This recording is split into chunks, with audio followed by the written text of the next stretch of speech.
위로하라, 내 백성을 위로하라.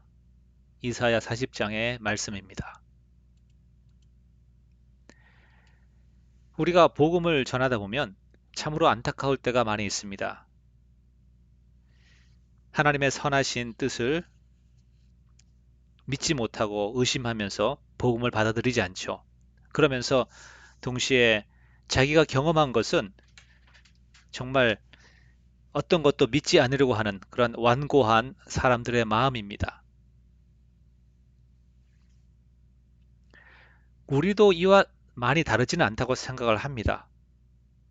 우리의 무지함과 그리고 우리의 완고함으로 말미암아서 우리는 때때로 하나님의 말씀을 이해하지 못하며 또한 믿음의 성장이 느려지는 것을 볼 수가 있습니다. 이번 주부터 5주 동안 이사야서 말씀을 통하여서 우리가 하나님의 복음에 대해서, 구원에 대해서 좀 더 자세히 알기를 원합니다. 하나님께서는 어떻게 완고한 죄인을 구원하시는지 알기를 원합니다.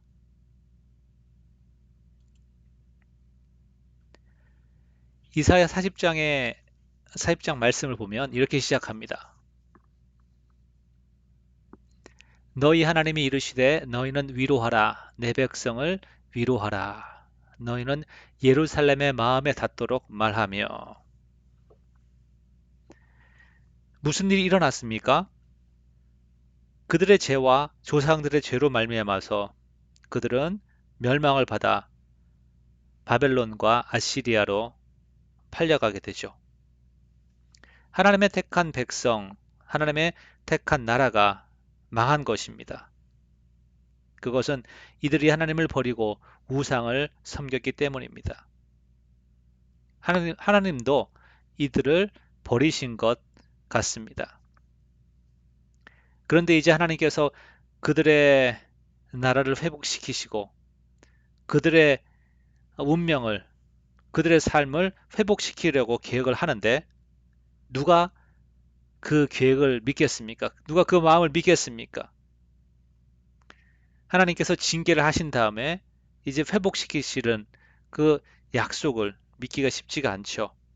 그래서 40장 1절에 보면 너희는 위로하라 내 백성을 위로하라 이렇게 말합니다.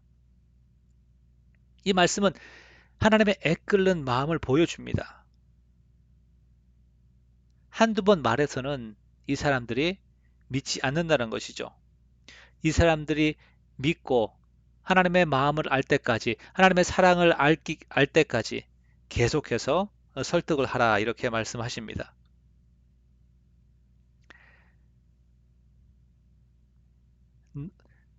너희는 예루살렘에 닿도록 말하라 이렇게 말하고 있습니다.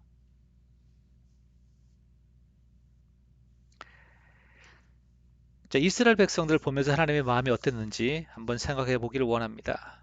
그들은 죄 가운데 있으면서 그렇다고 해서 그들이 엄청난 회개를 통하여서 다윗과 같은 그런 헌신을 보여줄 것도 보이지 않고 또 하나님의 계획과 하나님의 뜻에 대해서 무지한 가운데 있고 심지어는 하나님의 그 사랑에 대해서 의심하는 가운데 있습니다. 그러니까 하나님께 맞으면서도 하나님께 나오지 않는다는 것입니다. 그러니까 치유받을 길이 전혀 없는 것이죠. 이러한 상황을 볼 때 하나님이 얼마나 마음이 아팠겠습니까? 그래서 이렇게 말씀하시는 거죠. 누가 내 백성을 위로할 수 있을까, 과연? 누가 내 백성에게 가서 그들을 설득하여서 그들의 마음에 닿도록 말하여서 내가 그들을 사랑하고 있다는 것을, 내가 그들을 이제 회복시키려 한다는 것을 알게 할까? 이렇게 40장은 시작을 합니다. 예수님이 십자가에서 하나님의 그 사랑을, 완고한 죄인들을 향하신 하나님의 그 사랑을 보여주셨죠. 그러면서 하나님께서 이제 2절부터 이어지는 말씀이 위로의 말씀, 하나님이 이루신 구원이 어떤 것인가 하는 것을 보여주고 있습니다. 먼저 우리의 죄값은 십자가에서 완불되었다는 것입니다. 너희는 예루살렘의 마음에 닿도록 말하며 그것에게 외치라. 그 노역의 때가 끝났고 그 죄악의 사함을 받았느니라. 그의 모든 죄로 말미암아 여호와의 손에서 벌을 배나 받았느니라 할지니라 하시니라.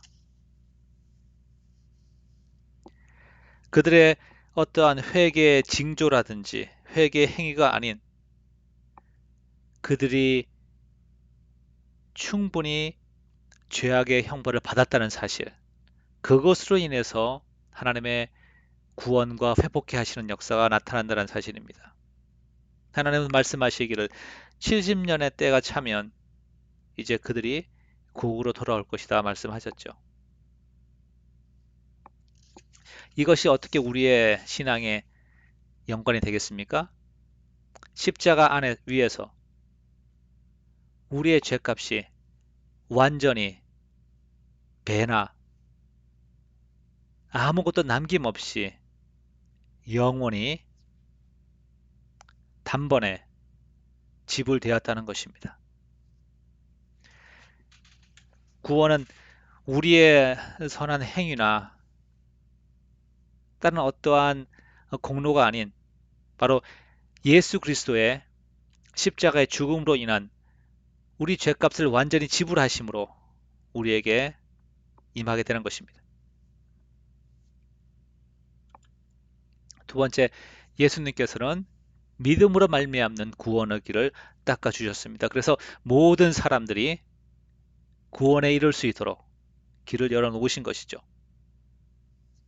이 믿음으로 말미암는 길은 빈부귀천, 신분고하, 건강하거나 또 그렇지 않거나 어떤 것에 상관없이 모든 사람들에게 동일하게 주어지는 그러한 구원의 길인 것입니다. 3절, 4절을 보면 골짜기와 또 산과 언덕이라는 그러한 이미지를 사용해서 우리가 하나님께 나아가는 구원에 이르게 되는 생명을 얻게 되는 것에 방해가 되는 모든 종류의 장벽들 또 장애물들을 말하고 있습니다. 외치는 자의 소리여 이르되 너희는 광야에서 여호와의 길을 예비하라. 사막에서 우리 하나님의 대로를 평탄하게 하라. 골짜기마다 도두어지며 산마다 언덕마다 낮아지며 고르지 아니한 곳이 평탄하게 되며 험한 곳이 평지가 될 것이요.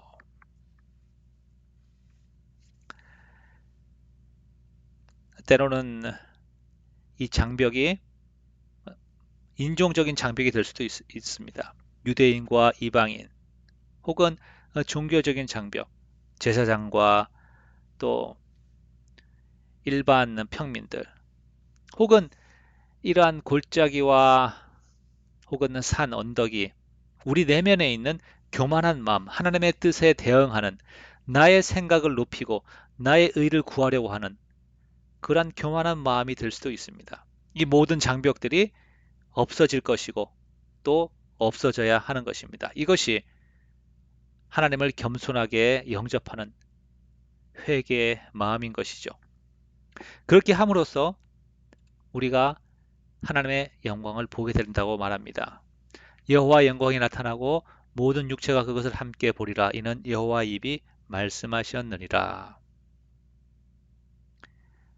고대 시대는 오늘날과 같은 그러한 도로 체계가 교통 시스템이 발달되지 않았습니다.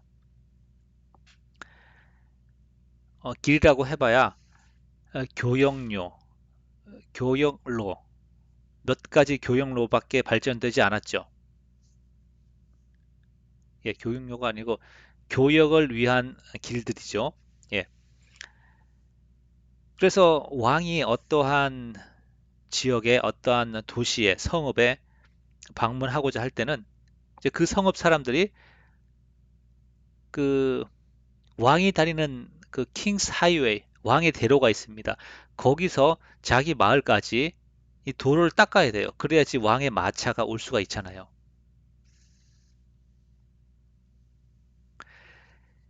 근데 이 돌을 닦는데 자기네들이 비용을 내는 겁니다. 예. 왕을 아련하기를 원하면 자기네들이 이 돌을 닦아서 왕이 마차가 올 수 있게 해야죠. 그런데 우리 하나님은 이 길을 내르시는데 그 비용을 직접 지불하셨습니다. 그것이 무엇이죠? 예수 그리스도의 십자가의 피로 누구나 하나님께 올 수 있는 그러한 구원의 길을 여신 것이죠. 모든 성읍들과 모든 집들에 연결되는 고속도로를 연결하신 것입니다.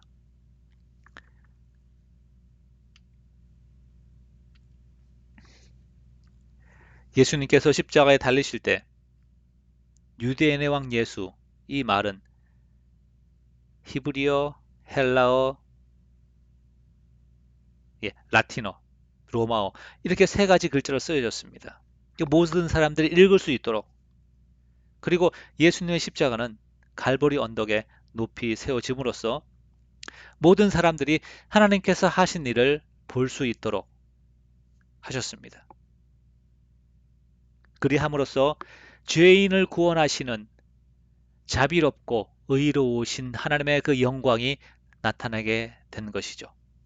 바로 십자가로 하나님의 영광을 보이신 것입니다. 이렇게 예수님은 하늘과 땅을 연결하시고 의로우신 하나님과 죄인된 인간을 연결하신 것이죠. 그러므로 우리가 십자가로 나아갈 때 우리는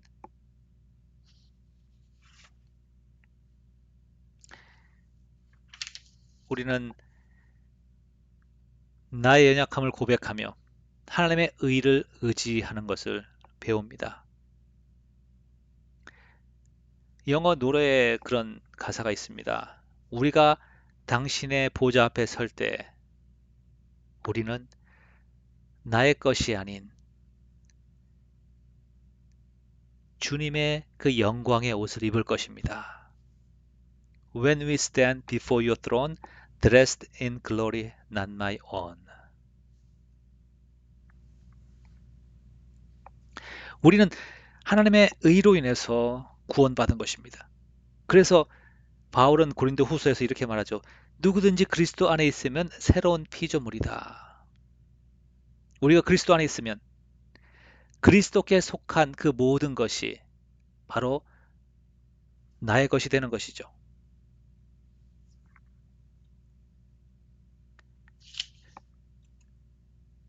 그래서 6절과 7절은 그리고 8절은 인간의 연약함과 하나님의 의로우심, 그러니까 인간의 불의함과 하나님의 의로우심을 대비하고 있습니다.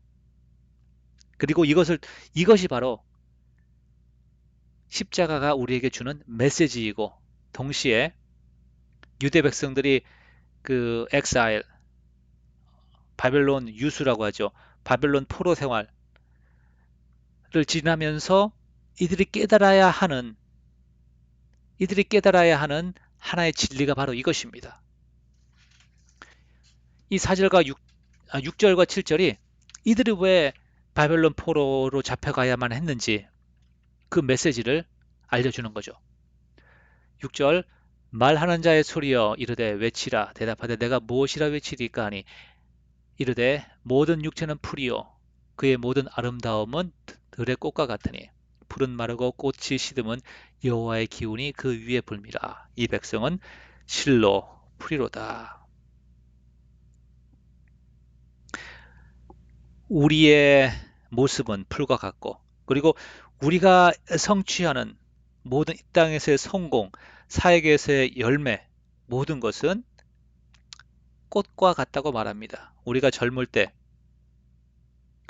인생의 여름과 인생의 봄, 봄과 여름, 가을 이때 얼마나 많은 우리가 성취를 하고 많은 열매를 얻습니까? 그런데 이제 늦가을이 되고 겨울이 오면 모든 것이 지고 떨어지고 마는 것이죠. 우리의 삶이 이와 같을진데 그러면 무엇이 의미 있는 우리가 무엇을 추구해야 의미 있는 삶이 되겠습니까? 풀은 마르고 꽃은 시들아 우리 하나님의 말씀은 영원히 서리라 하라. 우리 하나님의 말씀은 영원히 서리라. 얼마나 위로가 되고 얼마나 소망이 있는 말씀입니까? 우리는 매일 실수하고 우리는 매일 넘어질 수 있지만 여호와의 말씀은 하나님의 나라는 이루어질 것이고 하나님의 나라는 하나님의 복음은 땅 끝까지 선포될 것이고 예수 그리스도의 십자가는 높이 들려서 주 예수 그리스도 이름은 높아질 것입니다. 아무리 우리 교회가 힘이 들고 그리고 오늘날 교회가 무너지고 사역이 힘들지만 하나님의 나라는 영원히 설 것이란 이 약속 이것이 크리스찬에게 참으로 희망이 되고 힘이 되는 것 같습니다. 그래서 하나님이 주시는 말씀은 이거예요. 내가 너 이스라엘 백성을 복의 통로로 삼고 너희를 통하여서 만민에게 복을 주겠다고 너를 불렀지만 너희의 실패와 불신앙으로 말미암아서 이스라엘 나라가 망하였다. 하지만 그럼에도 불구하고 나는 아브라함에게 한 약속 그 지킬 것이다. 유다 왕들이 불신하고 신실하지 못함에도 불구하고 그래서 그 나라가 망했음에도 불구하고 하나님께서는 다윗에게 하신 그 약속 너의 나라가 영원히 설 것이라는 그 약속을 지킬 것이다. 바로 예수 그리스도를 통하여서 이것이 이제 6절, 7절, 8절을 통하여서 우리가 신약까지 연결해 볼 수 있는 캡션이 좀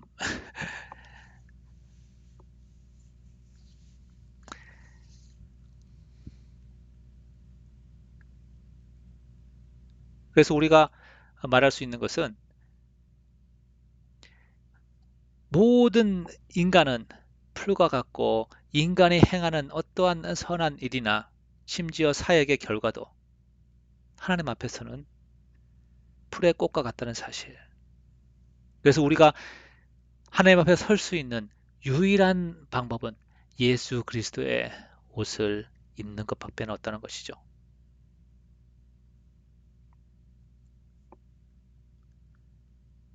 오직 하나님의 의만 우리를 구원할 수가 있습니다. 우리가 이 말씀을 이제 우리 개인적인 신앙생활에 적용을 해보면요.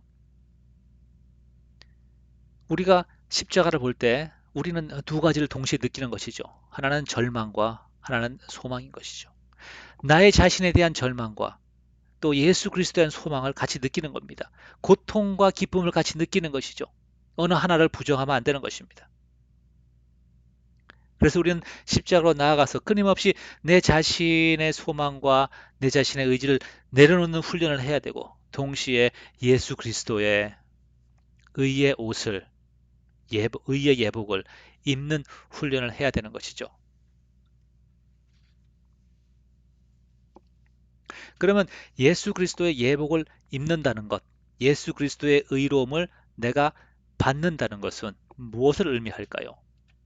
그것은 기쁨으로 하나님의 나라에 참여하는 것입니다. 하나님의 나라에 참여한다는 것은 첫 번째 그 나라의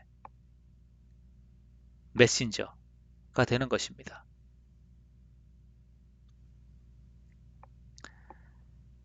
친구와 이웃들에게 하나님 나라에 대해서 예수 그리스도의 십자가의 희생에 대해서 전하는 것이고 그들을 품고 나아가는 것입니다. 9절에 보니까 아름다운 소식을 시온에 전하는 자여 너는 높은 산에 오르라. 아름다운 소식을 예루살렘에 전하는 자여 너는 힘써 소리를 높이라. 두려워하지 말고 소리를 높여 유다의 성읍들에게 이르기를 너희의 하나님을 보라 하라.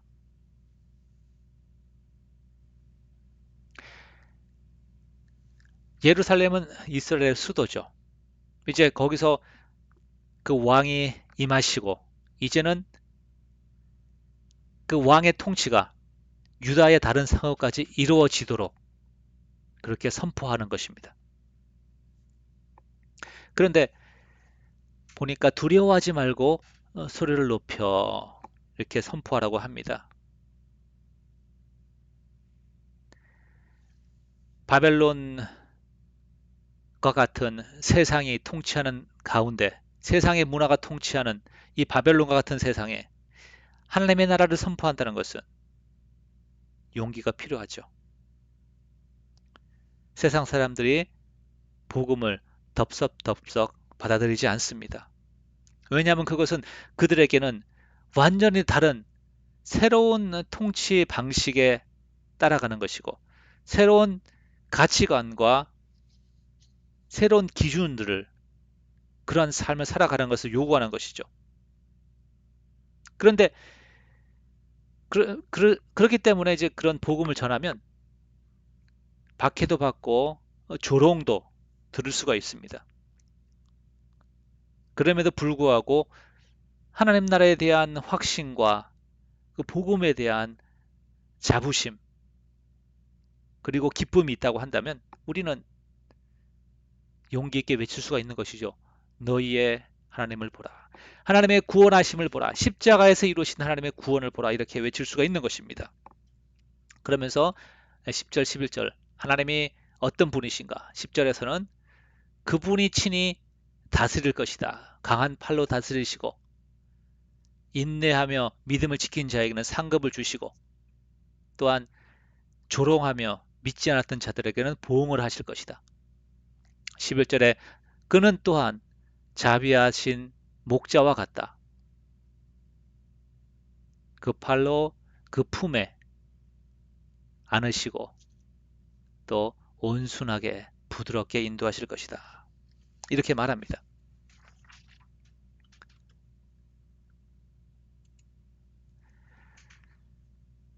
그래서 구원이라는 것은 하나님의 통치하시는 그 나라에 참여하는 것입니다. 만약 여러분이 하나님을 믿는다고 하면서 예수 그리스도를 믿는다고 하면서 여러분의 삶의 목표,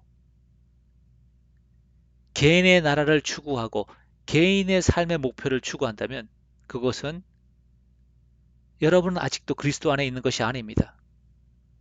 따라서 구원에서 먼 것이죠.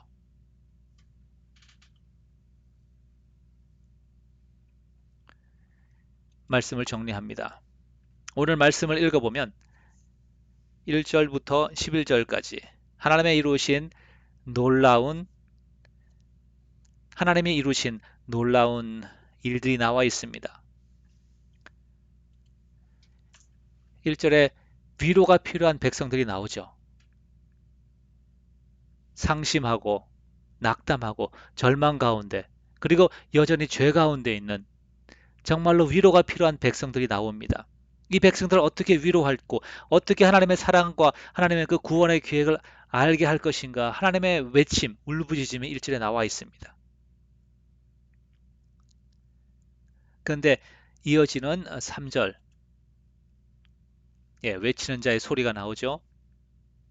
그래서 길을 만들고 예수 그리스도가 길을 닦으시고 예수 그리스도가 하나님의 마음을 보이시고 설명하시고 그러면서 이제는 또 다른 사람이 나옵니다. 여기서 말하는 자의 소리가 이르되 외치라 대답하되 내가 무엇이라 외치리까? 그리고 최종적으로 9절에서 이제는 단지 외치는 것이 아니라 이제는 복음을 전하기 위해서 산에 오르십시오. 선교지로 나아가는 것입니다. 그래서 삶을 드리고 복음을 전하고 하나님의 나라를 선포하는 것이죠.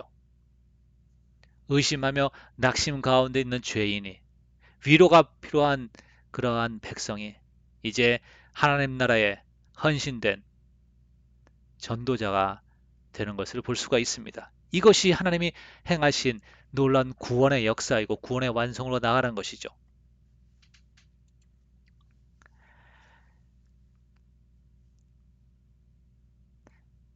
아직 여러분의 구원에 대해서 의심하는 가운데 있습니까? 아니면 믿음이 정체되어 있고 자라지 않습니까? 아니면 주위에 예수님을 믿지 않는 영혼으로 인해서 무지하고 완악한 그 영혼으로 인해서 안타까워하면서 누가 이 백성을 위로하고 누가 이 사람에게 하나님의 십자가의 사랑을 그 오묘한 십자가의 구원의 신비를 알게 할 것인가? 이런 하나님의 음성이 여러분에게 들리십니까?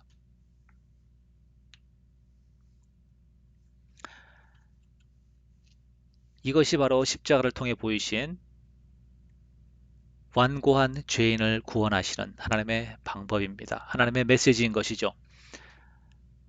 우리의 모든 죄값은 십자가에서 완불되었습니다.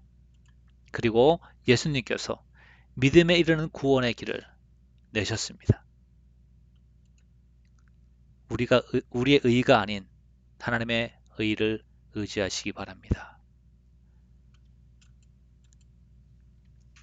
그리고 내 나라가 아닌 하나님의 나라의 기쁨으로 온 삶을 들여서 참여하시기 바랍니다. 이때 하나님의 마음을 더 알게 될 것이고, 그리고 이러한 삶을 통하여서 주위에 눈먼, 눈멀고 마음이 완고한 고집 가운데 있는 고통 가운데 있는 하나님의 자녀에게 생명을 전할 수 있을 것입니다. 감사합니다.